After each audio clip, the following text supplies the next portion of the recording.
told your friend you're not okay? And tell me what's wrong and why you never said you felt that way. And guess you're trying to stay strong and fake a smile until I look away. But I've known you too long, it hurts to watch your blue eyes fade to gray as you fade away. Of democracy. Now first we'll be starting about universal adult franchisee. We have read about the gradual evolution of democracy. The right to vote was not given to all the people in the past. Only propertied people and males had the right to vote. तो universal adult franchise क्या है? तो सबसे पहले आपको बताऊं कि आज जो आप 18 साल के हो जाते हैं उसके बाद आपका एक वोटिंग कार्ड, इलेक्शन कार्ड बनता है जिसके कारण आप वोट डालने जा सकते हैं। वो एक समय पहले हर एक व्यक्ति को वो राइट नहीं दिया गया था, यानी कि वोट डालने का अधिकार हर एक व्यक्ति के पास पहले नहीं होता था। सिर्फ ऐसे लोग जो कि बहुत पैसे वाले हैं, प्रॉपर्टी वाले हैं, and even the mails only, महिलाएं तो उसमें शामिल ही नहीं थी, इन लोगों को ही वोट डालने का अधिकार था। The suffragette movement in the 19th and the 20th century ensured that women also got the right to vote.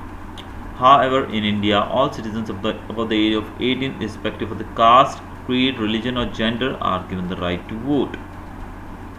तो एक मूवमेंट चलाया गया इसके लिए जिसको सफ्रेगेट मूवमेंट कहा जाता है 19वीं और 20वीं सदी के अंदर, और इसके बाद महिलाओं को भी वोट डालने का अधिकार मिला। यानी कि अब तक सिर्फ बड़े लोग, पैसे वाले लोग, रसूखदार लोग ही वोट डाल सकते थे और मेल्स ही डाल सकते थे।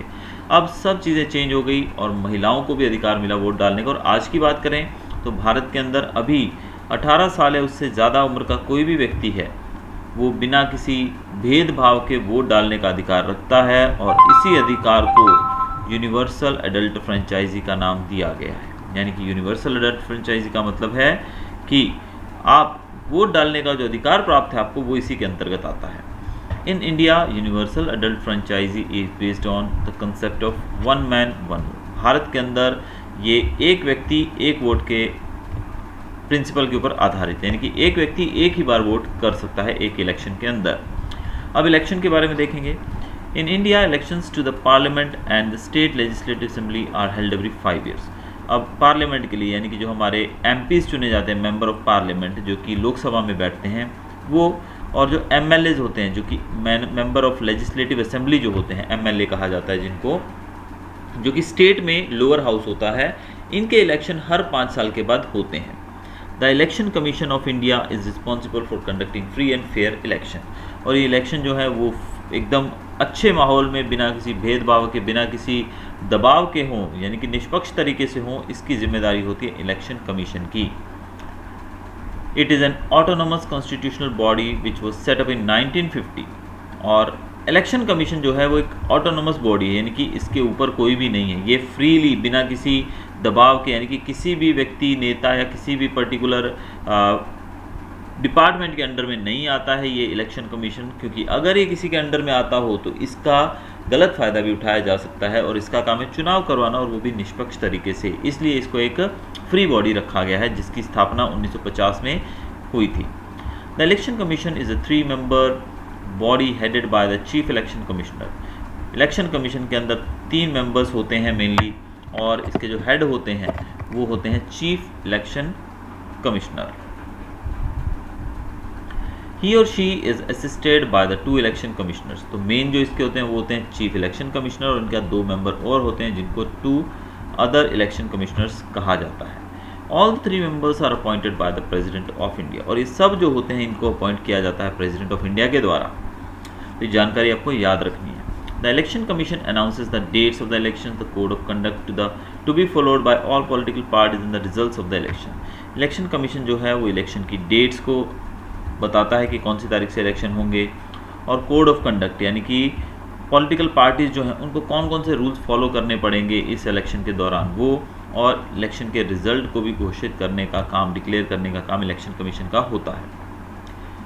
At the end of the elections, the commission submits a list of the successful candidates, और जब इलेक्शन पूरा हो जाता है तो इलेक्शन कमीशन जो सक्सेसफुल कैंडिडेट्स होते हैं, जो जीत जाते हैं, उनकी एक लिस्ट बनाकर आगे देता है। The election commission also prepares the voters list before the election takes place. Election होने से पहले एक वोटर्स लिस्ट तैयार की जाती है, ये भी इलेक्शन कमीशन का ही काम है। The voters list contains the names of all the people who are eligible to vote. तो जो भी लोग वोट डालना चाहते हैं या जो वोट डालने के लायक हैं, इनके 18 और उससे ज़्यादा उम्र के लोग, उनका नाम उस वोटिंग लिस्ट में होता है। जिन लोगों का नाम उस वोटिंग लिस्ट में नहीं होता है वो लोग वोट नहीं डाल सकते हैं। तो अगर आप 18 साल के हो गए हैं तो ऐसा मत समझिएगा कि आप सीधा जाके वोट डाल सकते हैं। फर्स्ट ऑफ ऑल आपको अपना नाम जो है वो एनलिस्ट करना पड़ेगा वोटिंग लिस्ट के अंदर, वोटर लिस्ट के अंदर। The commission then issues the electoral photo identity card to all the eligible voters who are required to carry it when they go to cast their vote। तो एक card आपको issue किया जाता है, card जारी किया जाता है जिसको कहा जाता है इलेक्टोरल फोटो आइडेंटिटी कार्ड, और ये वोटर्स को दिया जाता है जो कि एलिजिबल होते हैं वोट डालने के लिए। और जब आप वोट डालने जाते हो तो आपको वो अपना आईडी कार्ड जो है साथ में लेकर जाना होता है। Voting in India is done through a secret ballot. This means that the vote cast by each voter is kept confidential. Bharat के अंदर जो वोटिंग की जाती है उस मेथड को कहा जाता है सीक्रेट बैलेट मेथड, और इसका मतलब है कि भारत के अंदर जब आप वोट डालने जाते हो तो आपने किसको वोट डाला ये जानकारी सिर्फ आपको होती है, किसी और को इसकी जानकारी नहीं दी जाती है। Next is electoral constituencies. For the purpose of elections the country is divided into various units called constituencies. Bharat एक बहुत ही बड़ा मुल्क है, बड़ा देश है, इस कारण से इसके अलग अलग पार्ट्स बना दिए जाते हैं। जैसे समझिए कि भारत है, भारत का पार्ट जो ऐसे ऐसे टुकड़े इसके कर दिए जाते हैं जिसको हम कॉन्स्टिट्यूएंसी कहते हैं। Constituencies generally have the same number of voters and one representative is elected from each constituency. Constituencies जो होती हैं उनके अंदर वोटर्स की संख्या लगभग सेम होती है और वहाँ से एक कॉन्स्टिट्यूएंसी के अंदर से एक ही मेंबर चुना जाता है। Elections are held at both the central as well as the state level. Elections जो होते हैं वो सेंटर यानी कि केंद्र सरकार जो बनती है उसके लिए भी होते हैं, और स्टेट लेवल यानी कि राज्य के चुनाव भी होते हैं राज्य सरकार बनाने के लिए, जैसे कि मेंबर ऑफ पार्लियामेंट जो कि पार्लियामेंट्री इलेक्शंस होते हैं, और लेजिस्लेचर यानी कि जो MLAs चुने जाते हैं मेंबर ऑफ लेजिस्लेटिव असेंबली, उनके लिए इलेक्शन होते हैं स्टेट के अंदर। The representative elected to the legislature of the state is called member of legislative assembly. जो स्टेट में चुने जाते हैं जो लोग उनको MLAs कहा जाता है, जिसका फुल फॉर्म रहता है मेंबर ऑफ लेजिस्लेटिव असेंबली। और जो लोग पार्लियामेंट के लिए चुने जाते हैं उनको कहा जाता है मेंबर्स ऑफ पार्लियामेंट या फिर MP मतलब मेंबर ऑफ पार्लियामेंट। तो पार्लियामेंट जो है उसके दो हाउसेज होते हैं, एक होती है लोअर हाउस जिसको हम लोकसभा कहते हैं, एक होता है अपर हाउस जिसको हम राज्यसभा कहते हैं। लोकसभा के मेंबर्स जो होते हैं उनको हम लोग डायरेक्टली चुनते हैं वोट डालकर। की बात करते हैं। The electoral process begins as soon as the election commission begins. बेटा कॉल है, कॉल ले लो please. Announces the dates for elections. तो जैसे ही इलेक्शन की डेट अनाउंस हो जाती है उसके साथ ही इलेक्शन का जो प्रोसेस होता है वो शुरू हो जाता है। To contest an election for either the Legislative Assembly or the Lok Sabha, the person must be 25 years of age or above। तो अगर आप इलेक्शन लड़ना चाहते हैं तो आपकी उम्र कम से कम 25 साल या फिर उससे ज़्यादा भी हो सकती है, यानी कि 25 साल तो मिनिमम रिक्वायरमेंट है इलेक्शन लड़ने के लिए। All political parties are required to be registered with the election commission. और जितनी भी पॉलिटिकल पार्टीज़ जो हमारी पार्टीज़ रहती हैं, भारतीय जनता पार्टी, कांग्रेस, आम आदमी पार्टी, ये सब पार्टीज़ जो होती हैं इनको अपने आप को इलेक्शन कमीशन में रजिस्टर करवाना पड़ता है, फिर ही ये लोग इलेक्शन लड़ सकते हैं, ऐसे ये लोग इलेक्शन नहीं लड़ सकते हैं। Political parties select candidates who contest elections on behalf of the party from each constituency. तो जो पॉलिटिकल पार्टीज़ हैं वो अपना अपना एक कैंडिडेट हर एक कॉन्स्टिट्यूएंसी से उतारते हैं अपनी पार्टी की तरफ से। Some candidates don't belong to any political party. They are called independent candidates. अब बहुत सारे कैंडिडेट ऐसे भी होते हैं जो कि किसी भी पार्टी को बिलोंग नहीं करते हैं, उनको निर्दलीय उम्मीदवार कहा जाता है हिंदी में। निर्दलीय मतलब वो किसी भी दल के नहीं होते हैं, और इंग्लिश में उसको कहते हैं independent candidate, because they don't belong to any of the political parties. Once the candidates are selected they file their nomination papers. जब कैंडिडेट सिलेक्ट कर दिए जाते हैं कि भाई बीजेपी से यहाँ इस कॉन्स्टिट्यूंसी से ये बंदा लड़ेगा, कांग्रेस से इस कॉन्स्टिट्यूंसी से ये बंदा लड़ेगा, तो फिर नॉमिनेशन पेपर्स जो होते हैं वो उनको सबमिट करने होते हैं भर कर। The nomination papers are then scrutinized by the election commission.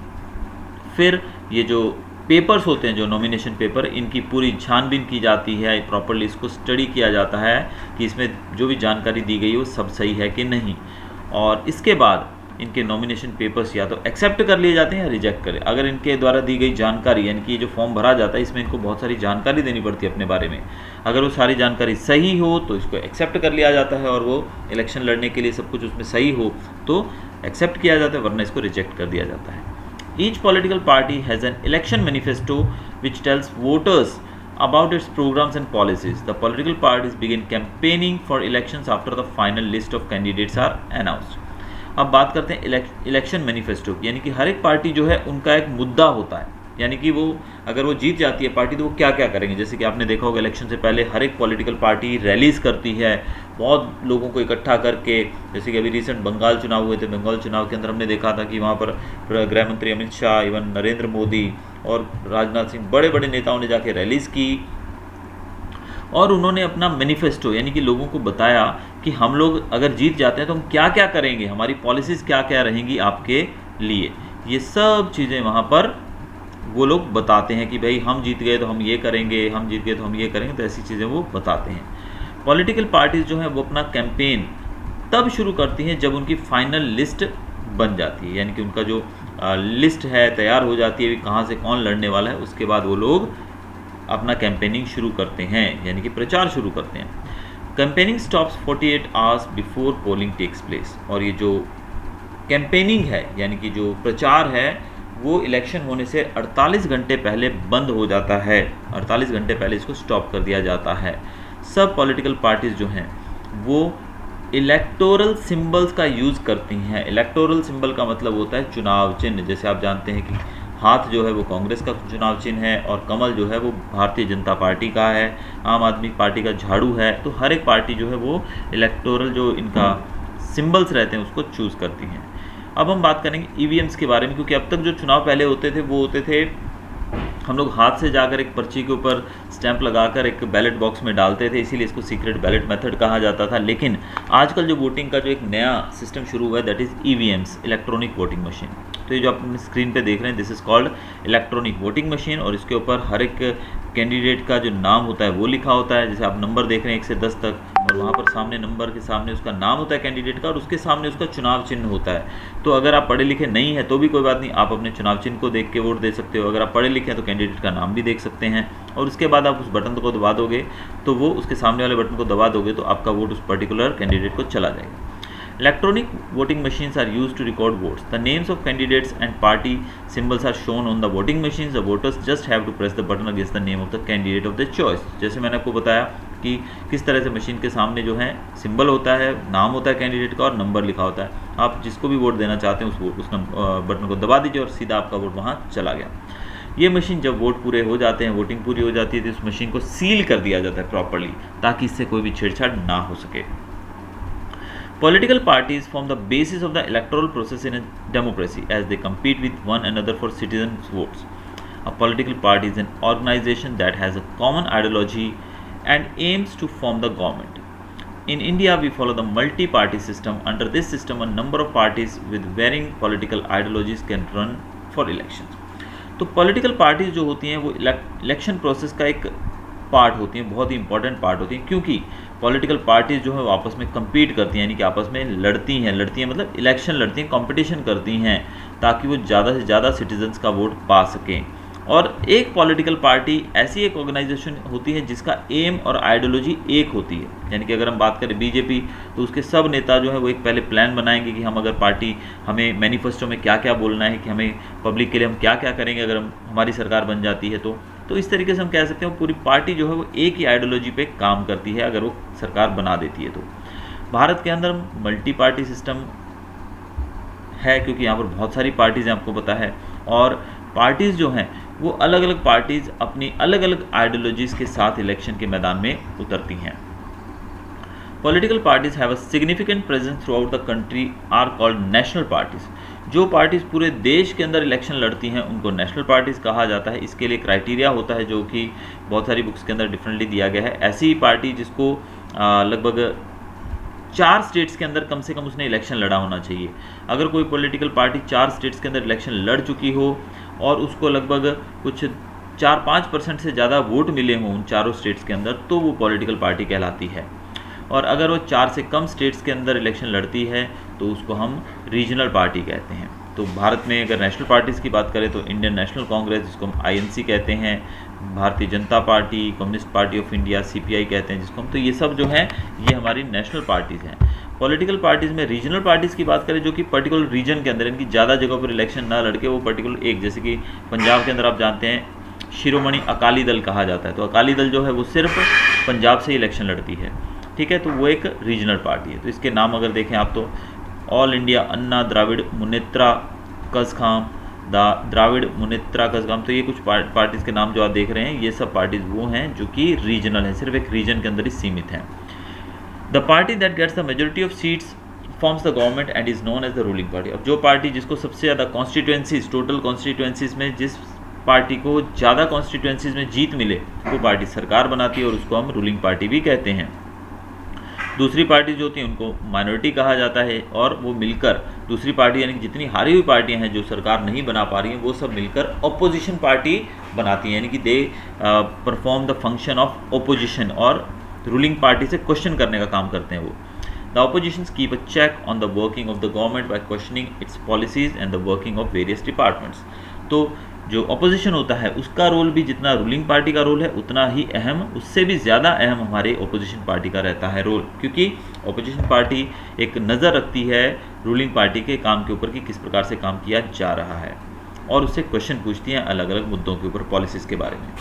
कोalition government की बात करते हैं। अब भारत की जो लोकसभा है, हमारी जो कॉन्स्टिट्यूशन है, इसके अंदर 545 मेंबर्स हैं। कितने मेंबर्स हैं? 545। और ये जो मेंबर्स हैं, इतनी सीट्स जो हैं वो चुनी जाती हैं 5 साल के लिए। और सरकार बनाने के लिए हमें एटलीस्ट 51% मेजोरिटी चाहिए, यानी कि इसका आधे से एक ज़्यादा। हम क्या, जैसे आपकी क्लास के अंदर 100 अगर बच्चे हैं तो अगर मॉनिटर बनाने के लिए वोटिंग की जाए तो जिसको वोट 50 से ज़्यादा यानी कि 51 वोट मिलेंगे वो जीत जाएगा। तो वैसे ही आधे से ज़्यादा वोट, तो 545 में से जिसको 51% वोट्स मिलते हैं वो पार्टी लोकसभा में मेजॉरिटी या फिर हम रूलिंग पार्टी के रूप में उसको स्वीकार करते हैं, सरकार वो बनाती है। कभी कभी क्या होता है, कभी कभी जो एक पार्टी है वो इलेक्शन में अच्छा परफॉर्म नहीं कर पाती है, एक पर्टिकुलर एक पार्टी यानी कि कोई भी पार्टी, टोटल पार्टी जो है उनमें से एक भी पार्टी को वो नहीं मिला, बहुमत नहीं मिला, यानी कि 51% को एक भी पार्टी क्रॉस नहीं कर पाई, तो क्या होता है, तो 2 या 2 से ज़्यादा पार्टीज मिलकर भी सरकार बना सकती हैं, जिसको हम गठबंधन सरकार कहते हैं हिंदी में, और इंग्लिश में कोalition गवर्नमेंट भी कहा जाता है। क्योंकि यहाँ पर अगर एक पार्टी को 51% वोट्स मिल गए तो वो पार्टी सीधा सीधा जीत गई और वो सरकार बनाएगी, जैसे कि इस बार भारतीय जनता पार्टी है। लेकिन अगर भारतीय जनता पार्टी या एक पार्टी, कोई भी एक पार्टी अगर वोट नहीं उसको इतने मिल पाते हैं कि वो 51% सीट्स जीत ले और सरकार बना सके पूर्ण रूप से, तो वो फिर दूसरी पार्टी के साथ मिलकर फिर वो 51% के आंकड़े को क्रॉस करने की कोशिश करते हैं। अगर उनके टोटल मिला के 2 या 2 से ज़्यादा पार्टीज मिलकर अपने सीट्स को, अपनी वोटों को टोटल करें, तो अगर वो 51% से ऊपर पहुंच जाते तो दोनों तीनों मिलकर सरकार बनाते हैं। इसको कहा जाता है कोalition गवर्नमेंट। एग्जाम्पल के तौर पर 2009 के जो इलेक्शन हुए थे उसमें कोalition हुआ था कुछ पार्टीज़ का, जैसे कि इसको कहा जाता है यूनाइटेड प्रोग्रेसिव अलायंस। इसके अंदर 2 या 2 से ज़्यादा पार्टीज़ थी जिन्होंने मिलकर 2009 में सरकार बनाई थी। So a coalition government requires a lot of cooperation between the allies in order to ensure the stability of the government. अब इसमें आपको पता है कि अगर ज़्यादा लोग, अब यहाँ पर 3 लोग इसमें अगर शामिल हैं तो तीनों का आपस में कोऑर्डिनेशन बहुत अच्छा होना चाहिए, तभी वो सरकार अच्छे से चलेगी। अगर एक का कोऑर्डिनेशन भी अच्छा नहीं हुआ, यानी कि तीनों को सहमत रहना पड़ेगा प्रॉपर सरकार को चलाने के लिए। अगर ऐसा नहीं होता है तो सरकार गिर सकती है। So that's all for the chapter.